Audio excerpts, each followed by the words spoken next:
sih suka kerjanya sama orang travel. Nah, mereka bilang dinamis gitu. Datangnya on time jam 1. Thank Mukanya you. tegang. Kalau tour leader nggak boleh on time.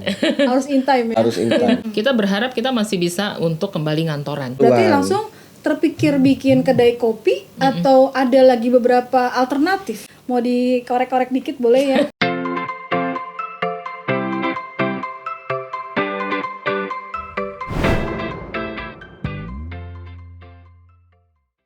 Halo, Mas Ernest, Mbak Evi, terima kasih.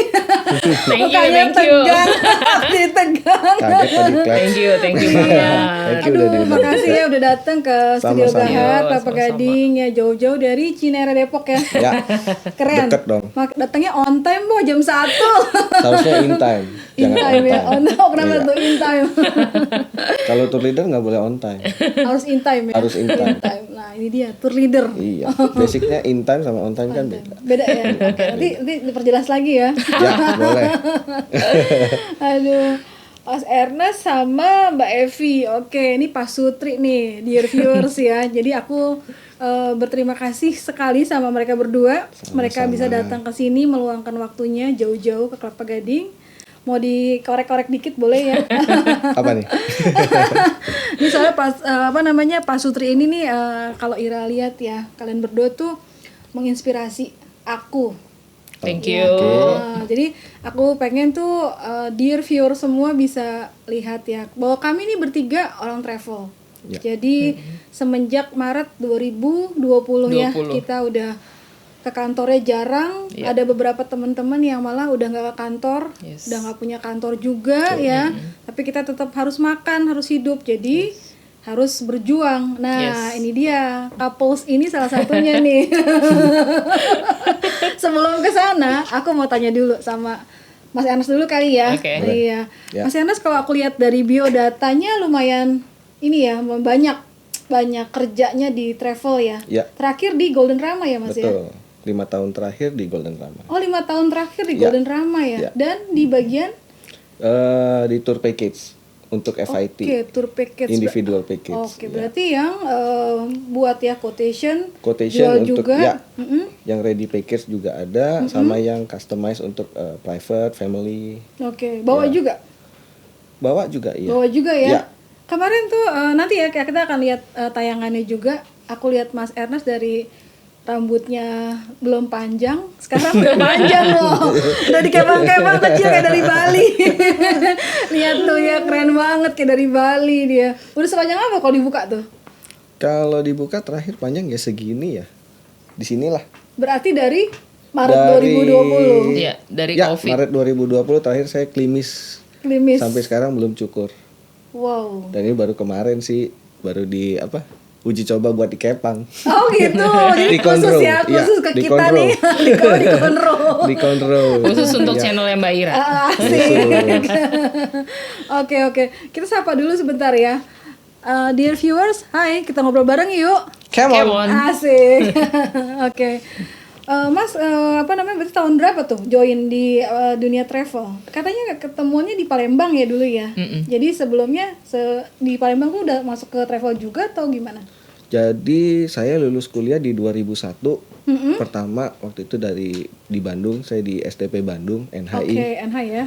Di NHI. Terus karena saya pernah job on training di travel di Bandung, setelah lulus Ya. mereka nawarin mau nggak gabung lagi sama kita sebagai karyawan. Di NH. Bukan, Bukan. di travel di Bandung. Oh, yang tadi tempat training tadi ya, berarti ya. Iya, betul. Oke, jadi awal mula di 2001 Satu ya udah mulai di di Bandung travel ya. betul. Oke. 2001 terus berjalan. Sempat vakum di travel, sempat juga di IO, di off air radio di Bandung. Oh. Terus di Jakarta pernah berapa lama pindah balik lagi ke Palembang. Palembang ke hotel, travel, airlines. Oh, jadi udah hampir ini ya, lumayan panjang 2001 sampai 2021 Iya. ya, berarti 20 tahun ya malang melintang More ya. and less, Berarti kayak seperti kita ya, Mbak Evi ya. Darahnya tuh darah travel, darah pariwisata ya. Daerah pariwisata. Ya, darah pariwisata. Betul ya kan. Kalau Mbak Evi sendiri gimana nih? Kayaknya lebih senior nih. Tahun 96 loh. Udah itu berkecimpung nah. Ya. Kalau saya sih dari tahun 96 udah kerja. Di salah satu travel lah ya, pokoknya di Duta Merlin situ. Iya. Terus udah gitu sampai terakhir 2020 bulan Juni itu benar-benar sudah tidak bekerja lagi di travel. Ya karena pandemik ya. Jadi tempat saya tugas tutup ya. Totally ya. Totally tutup ya. Berarti bukan dirumahkan lagi ya. Bukan, totally tutup, tidak ada yang pengurangan ataupun apa, tetapi tutup benar-benar. Jadi ya dari Juni 2020 sampai sekarang ya udah nggak kerja ngantoran. Berarti sekitar 24 tahun ya? Enggak ya? Dari Dari 96 sampai ke 2021. Ya 24 tahun ya. Betul, iya. Betul ya. Jadi darahnya juga sama tuh, mengalir pariwisatanya. Iya, banget. Berarti kalian berdua tuh ada di posisinya hotel pernah, airline pernah ya. Iya. Terus di travel udah pasti semua divisi kali ya. Hampir. Tiketing, tour ya. Mulai. Kalau saya sih kalau hotel nggak pernah. Oh pernah. Oke. Jadi airline cuman tiketing, travel agent sama airline. airline saja. Tapi pernah di sekolah internasional. Oke. Gitu. Lumayan ya. Cuman sebentar sih di situ. Cuman ya enak aja ketemu sama anak-anak bule gitulah pokoknya. Nah itulah ya enaknya kalau di pariwisata tuh itu ya, dinamisnya gitu ya, kita bisa ketemu gitu ya. Ada temen di di asuransi juga, kebetulan dia kan handle-nya travel insurance. Aku pernah tanya waktu dia datang ke podcast sini juga, aku tanya kenapa sih suka kerjanya sama orang travel. Nah mereka bilang dinamis gitu kan. Betul. Orangnya ramah, cepet akrab gitu ya. Nah Kalau Mas Ernest sendiri nih, kan udah berkecimpungnya juga lumayan lama. Terakhir malah di perusahaan besar ya, Golden Drama ya, bawa tour juga ya. Ada nggak kira-kira nih dari sekian panjang waktu ngejalanin kerja yang paling suka banget bawa tour? Ya sukanya tuh unik gitu loh, bisa diceritain nggak tuh? Kalau unik, setiap bawa tour pasti unik ya. Karena beda grup itu pasti beda-beda orang, dan setiap ketemu orang pasti beda-beda karakter. Dalam satu bus aja mungkin kita bawa 30-40 orang. Ya satu keluarga misalnya dari 30 orang itu misalnya ada 5 atau 6 keluarga. Itu karakternya beda-beda. Ada yang penurut, ada yang tipikal yang cari perhatian, ada tipikal yang manja, ada yang demanding banget, pokoknya gitu kan. Cuma ya itulah dinamisnya tadi. Jadi kita ngumpulin orang, kita berjalan sama orang yang nggak kita kenal. Yang jadi tantangan adalah gimana kita bisa jadi klop. Bisa jadi keluarga dalam perjalanan tur itu. Dalam perjalanan itu antara rentang 7 sampai 10 hari itu kan susah lah buat kalau kita bilang susah ya rumit juga ya. Gimana nih 5 keluarga kita gabungin dalam kita gabungin satu bus, kita punya satu pemikiran. Untuk turnya juga supaya lancar gimana gitu kan. Ada yang orangnya oke deh. Gimana Mas Ernest aja, kita ikut, yang penting kita happy gitu kan. Ada juga enggak, saya maunya begini, saya maunya begitu. Tapi ya akhirnya karena kita dalam satu rombongan banyak orang, akhirnya ya harus sepakat dong gitu kan. Jadi ya challenge lah pokoknya kalau kita di dalam perjalanan di travel, apalagi jadi tour leader itu ya challenge banget sih. Satu ya udah ngumpulin orang, kita ngemandoin orang, ngarahin orang. Resikonya juga ya besar, apalagi terus kita juga misalnya di negara orang lain gini. Yang kita juga kadang baru pertama datang, jadi ibarat kata kayak orang buta nuntun orang buta gitu kan. Nah, tapi ada local guide dong ya biasanya kan gitu ya. Banyak kebantu nggak, berapa persen sih kalau jadi tour leader bawa rombongan 30-40 orang, lalu kita ketemu nih ya Mbak Evi ya sama orang di sana, ada local guide yang bantu kita ya. Kalau menurut Mas Ernest nih yang udah pengalaman, gimana sih supaya cepet klop juga nih sama si calon partner kita kan? Berarti kan local guide-nya calon partner kita ya, partner di tempat tujuan ya. Jadi kalau saya pribadi ya pendekatannya adalah kita bagi tugas gitu kan. Jadi di sini saya adalah penyambung antara tour guide dengan tamu ya. Begitu juga tamu nanti ke tour guide juga melalui saya gitu kan, karena kan ada kendala bahasa mungkin kadang ya otomatis kita udah general pakai bahasa Inggris logatnya bahasa Inggris, kemudian ya mungkin ada beberapa tamu juga yang kurang fasih atau kurang paham ya. Jadi pasti ya kita menjembatani nih, jadi antara si local guide dengan tamu, jadi kita berbagi ya tour guide fungsinya ya namanya pemandu ya, dia membantu menjelaskan apa sih yang ada di sekitar kita, apa sih mungkin dari sejarahnya, apa itu tempat, apa itu orang, siapa mereka ya seperti itu historical dan juga mereka kan yang lebih paham di situ. Betul. Jadi menyerahkan tugasnya ke mereka ya. Betul, kita berbagi. Nah, untuk urusan tamu misalnya atau apa ya kita share gitu kan. Berarti di perusahaan sebelumnya tipikal tamunya kita kan ada ini ya, ada insentif tour, ada FIT tour. Bapak insentif sama series ya? Iya. Dari Mas Ernest seringnya bawanya apa? Series. Insentif juga suka bawa. Insentif beberapa kali pernah. Lebih tantangannya di mana nih? Bawa series apa bawa insentif? Kalau saya sih tantangannya banyaknya lihatnya di series ya. Series ya, karena daftar tamunya itu dari berbagai background ya. Iya, kalau dari berbagai kan background. Satu company dan mereka biasanya ya udah punya headnya kan. Jadi betul. Mereka koordinatornya, head koordinatornya. Satu aja kita pegang kita bisa pegang mereka untuk oke, kita share. Head koordinatornya ya bantu untuk teman-teman peserta untuk bisa tertib atau bisa ikut arahan kita juga gitu. Berarti challenge-nya lebih di series ya? Series karena lebih complicated karena orang-orangnya juga campur baur kan, banyak karakter, banyak background gitu. Kalau kalian kan Pak Sutri ini ya, kalau Mas Ernest lagi bawa tour ya, Mbak Evi gimana? Ditinggalin berapa lama gitu? Udah biasa apa gimana? Atau masih ada was-was juga? Kalau saya sih biasa aja sih. Karena backgroundnya sama travel. Karena emang saya tuh orangnya sebenarnya mandiri banget. Jadi ya apa-apa juga dia nggak ada juga nggak apa-apa gitu loh. Dan selama dia tugas itu saya tuh nggak pernah nelfon. Lu lagi ngapain? Lu lagi apa enggak?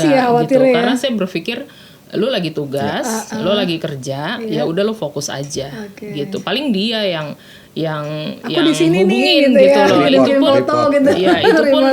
Itu pun kalau dia udah selesai, misalkan malam, udah nih itu. Kalau saya sih cuma nanyanya gini, how's your day? Udah gitu aja. Running well nggak atau apa? Udah itu aja sih. Itu yang lebih saya concernin gitu loh. Karena kita sama-sama backgroundnya sama, jadi saya tahu nih ya, beratnya. Kan kalau udah agak, jadi kalau udah ada masalah dikit kan. Buyar ya, jadi itu aja sih. Support doa aja di rumah ya. Jadi gue sih asik-asik aja lah, itu aja. Kangen gak sih Mas Ernest? Di 2021 kan kita hampir 18 bulan ya, nggak kemana-mana. Kangen gak sih? Kalau dibilang kangen ya kangen lah. Kangen ya. Kapan lagi sih kadang-kadang kalau kita lihat gitu. ini ya, kemarin kan ada sharing foto ya ke aku ya. Aku lihatnya aja tuh pengen banget gitu ya, miris kadang-kadang sampai sedih, aduh kapan ya lagi ngeteng koper.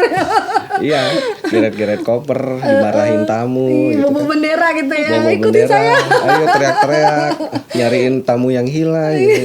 Ya kalau momen-momen kayak gitu ya pasti kita kangen lah ya, kangen banget ya. Ya benar-benar kangen sih sebenarnya yang kayak gitu. Lucu-lucu juga yang aneh-aneh deh pokoknya. Sekarang berarti Mas Ernest tuh udah beneran udah nggak kerja di kantor yang terakhir ya, berarti udah ya, berarti sama Mbak Evi sama Mas Ernest bener-bener udah nggak ada terikat dalam suatu kantor ya. Nah itu mulai kapan? Maksudnya Mbak Evi duluan atau Mas Ernest duluan? Mbak Evi duluan. Kalau awalnya ya saya berarti karena Juni 2020 ya. Juni 2020. Kalau Mas Ernest? Desember berikut. Berarti baru 6 bulan, 7 bulan lah ya. Nah, pada saat nih Mbak Evi duluan gitu kan, Mas Ernest masih kerja, Mbak Evi udah duluan ya. Sempat gak nih berdiskusi gitu ya? Kan kalau kita kan bisa lihat ke depannya gimana ya? Ini kok pandemiknya bukan cepat berakhir dari kita Maret ya, kalau nggak salah tanggal 2 Maret itu ya, aku masih terus berlangsung nih gitu kan. Nah, sempat kepikiran nggak nih, aduh travel kayaknya susah diharapkan nih dan kayaknya panjang nih. Yuk kita mau ngapain? Pernah nggak begitu? Sebenarnya sebelum Mas Ernestnya nggak kerja juga di Desember 2020? Sebenarnya gini sih, kalau dia itu kan dirumahkan dari bulan Mei. Mei 2020 dari ya? bulan Mei dia udah dirumahkan, jadi udah benar-benar nggak kerja, nggak masuk kantor lah istilahnya. Betul. Seperti itu. Jadi kalau saya sih berpikirnya gini, kalau saya udah bilang sama dia, kita harus mempersiapkan diri, lu akan di lay off gitu loh. Itu aja kalau saya. Nah terus kalau saya tanda-tanda perusahaan mau ditutup memang sudah ada. Gitu. Jadi ya mental kita udah siap ya. Kita jadi kita berdua tuh udah ngomong kita harus udah siap untuk tidak bekerja di dunia travel dan mungkin totally sudah tidak lagi. Kita jadi harus apa gitu kan. Jadi ya kebetulan nyokap itu punya punya properti sedikit di daerah Pondokopi. Yang sampai sekarang masih dikontrakkan sama dia. Posisi bagus juga. Saya sempat ngomong sama nyokap, saya mau pakai dong, boleh nggak? Walaupun dia ibu saya ya, tapi saya tanya dulu dong gitu kan. Ini kan mau bisnis. Kalau bisnis kan ada hitung-hitung. Ada hitung-hitungan walaupun dia orang tua. Gitu ya. Harus gimana gitu kan. Terus apa tuh bisnis itu, Mbak? Awalnya kita frozen food justru. Frozen food. Frozen food. Kebetulan abang itu kan bisnis ikan. Jadi dia berpikirnya gue punya semacam kayak cabang lah di Pondok Bambu atau di Jakarta Timur gitu. Udah kesana lah pokoknya frozen food. Terus udah gitu, saya berpikirnya ya udahlah nggak apa-apa. Deket sama nyokap, bisa ke nyokap juga, bisa jaga nyokap dan sebagainya gitu loh. Jadi ya selama kita udah nggak kerja itu ya kita berpikirnya begitu, diskusi seperti itu sampai akhirnya terciptalah ada kedai kopi Sada. Itu dia. Gitu. Berarti kedai kopi Sada nih lahir setelah Mbak Evi sama Mas Ernest udah nggak kerja. Iya betul. Berarti di awal Januari 2021.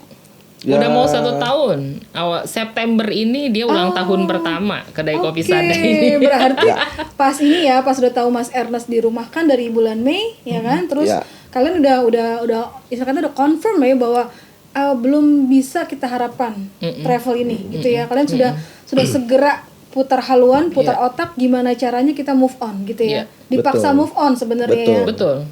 Jadi mulai dari sebenarnya intinya sih dari mulai WFH nih. Dan kita juga ya belajar dari sejarah kalau udah ada yang namanya pandemik itu pasti panjang. Ya, akan makan waktu lama gitu kan 2-3 tahun, 4 tahun ya kita nggak tahu lah ya sampai kapan progresnya.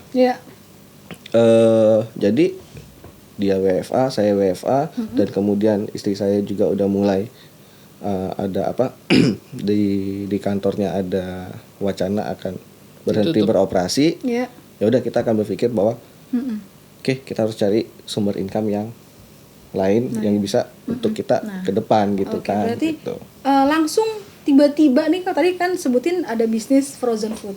Ya kan? Itu masih jalan sekarang? Enggak, frozen food itu ganti haluan. Berarti langsung terpikir bikin kedai kopi atau ada lagi beberapa alternatif? Jadi gini, kalau misalkan kedai kopi itu sebenarnya simple pemikirannya. Kita berharap kita masih bisa untuk kembali ngantoran. Tentunya Mbak Ira juga gitu dong. Pasti. Ya kan, apalagi Mbak Ira kan punya travel. Ya kan. Nah, itu pasti ya kayak gitu walaupun usia kita ini kan bukan usia produktif lagi toh. Gitu kan. Enaknya tuh di travel gitu ya. Nggak lihat produktif ataupun tua muda ya, tetap masih bisa kerja. Jadi itu abang saya itu sudah ada bisnisnya di lokasi saya sekarang. Nah, dia ngelihat di situ akan dibuka satpas SIM, satpas pelayanan SIM. Pembuatan dan perpanjangan SIM. Jadi dia bilang, gimana kalau misalkan lu buka semacam warkop aja di situ. Nah, saya bilang sama dia, kayaknya idenya bagus. Karena kalau nanti kita ngantoran lagi, kita hanya perlu hire orang saja untuk di situ. Karena siapa sih yang nggak bisa buat kopi seduh, buat Indomie, ya kan? Maaf, ponakan saya SMA aja bisa gitu kan ya. Jadi nggak perlu skill tinggi gitu loh. Jadi ya terus biaya juga istilahnya juga nggak high risk, nggak high cost gitu loh. Modalnya nggak terlalu besar, resikonya nggak terlalu besar juga. Jadi itu simple banget sih idenya seperti itu. Jadi ya akhirnya saya bilang sama abang saya, oke, kita take it lah gitu. Karena abang saya di situ sudah lama, terus dia juga kenal relasi, kenal pengelola, jadi ya dia dapetin lokasi di situ. Akhirnya dia bilang, nih gue dapet nih, harganya sekian, gimana? Oke, gue transfer. Di mana tuh lokasinya? Pasar Segar Cinere. Pasar Segar Cinere. Lantai 2. Oke. Kedai kopi Sada. Kenapa namanya gitu? Ini penasaran. Sada tuh dalam bahasa Batak satu Batak, ya. Satu artinya. Berarti akan ada kedua, ketiga, keempat dong. Amin. Amin ya. Makanya coba dijelaskan kenapa beliau Sada. Jadi kita juga ya satu, Sada itu kan punya makna yang cukup bagus ya. Kalau di dalam bahasa Batak ya itu satu. Bagi kita itu banyak makna. Yes.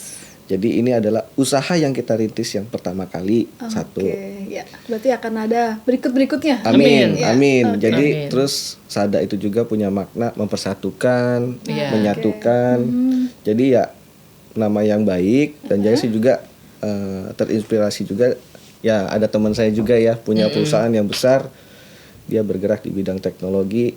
Ada unsur kata Sadanya juga. Jadi saya punya pengharapan bahwa saya dan istri saya nanti dari usaha yang ini akan jadi cikal bakal usaha yang besar juga kayak teman saya itu yang menginspirasi saya gitu kan. Keren, ya, keren. jadi kita namanya cita-cita kita harus tinggi kan. Harus, betul. Ya kan? Betul. Jadi ketinggian terjatuh. Ya tingginya kan punya takaran. Ya. Kan? Betul. Lalu ya kan background orang travel dua-duanya ya. Pada saat tadi kakak ya kasih ide kan, nah untuknya cocok ya. Sempet terbersit nggak kayak keraguan? Karena kan background bukan barista ya, bukan sekolah juga dari makanan atau minuman ya. Sempet terbersit nggak ragu gitu? Di jalan nggak ya? Terus kalau misalnya nggak ada yang datang gimana ya?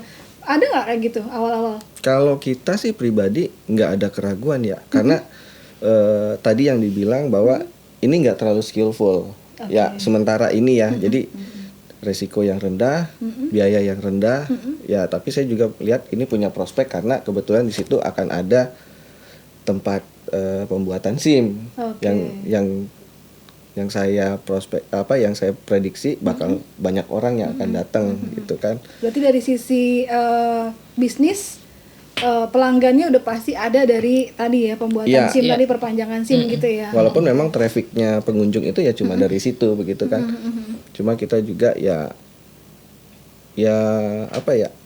punya keyakinan bahwa ini bisa berhasil.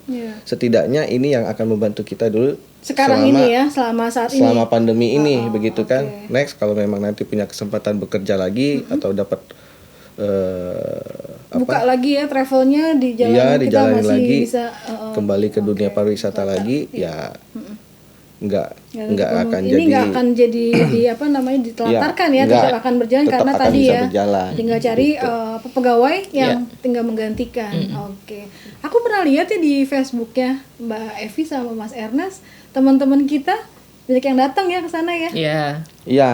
Itu salah satu bentuk support dari mereka sih, karena kan ya pasti kayak gini lah kayak Mbak Ira. Kalau ini terus terang aja saya baru tahu kalau Mbak Ira tuh begini juga kan. Ini juga baru. Jadi saya juga wow gitu loh. Maksudnya keren banget gitu kan. Jadi ya itulah kita di saat lagi pandemi kayak gini, lagi seperti kita ini, kita hanya bisa itu adalah saling support, saling mendoakan. Itu aja sih ya, karena kan tidak ada lagi kalau misalkan kita mau support dana nggak bisa sama sekali. Jadi support kita ya seperti itu. Apapun yang dijalankan teman, itu positif ya betul. Kita pasti mendoakan, kita pasti. Aku lihat memang di Facebook awalnya ya. Aku lihat di Facebook Mbak Evi, sebenarnya aku temenan sama Mas Ernest baru kan di Facebook ya. Aku lihat kok ini ya menginspirasinya gini loh. Teman-teman di travel mereka datang gitu ya. Sebenarnya bukannya kalau aku lihat ya mungkin yang dibelanjakan mungkin tidak terlalu banyak ya, Betul. tapi kangennya kita terobati Iya. gitu ya. Iya, Kita betul. bisa bertukar pikiran, Betul. curhat di situ ya. Dan santai suasananya ya. Iya betul. Karena kan terbuka gitu. Kita juga sebenarnya senangnya itu terbuka karena kan lagi pandemi gini kan katanya yang ruangan-ruangan outdoor tertutup itu kan nggak begitu bagus ya. Iya, betul. Jadi ya kita senang-senang aja walaupun yang biasanya tadi kita kerja kantoran itu AC lah. Nah itu terus dia yang aku mau tanya tuh. Awalnya kan rapi ya kayak Mbak Evi kan terakhir di Garuda Indonesia Holiday ya. Pasti kan pekerjaannya dari jam 8.30 sampai jam 6 lah ya. Kerja kantoran. Mas Ernest juga. Iya. Kita biasa kayak aku juga ya pakai kemeja Iya. gitu ya, seragam najis Necis lah, iya. tiba-tiba harus ini apa namanya santai. Cuma pakai sepatu kets gitu ya, celana pendek, kaos gitu ya. How do you feel? Oh justru itu yang gue seneng nih.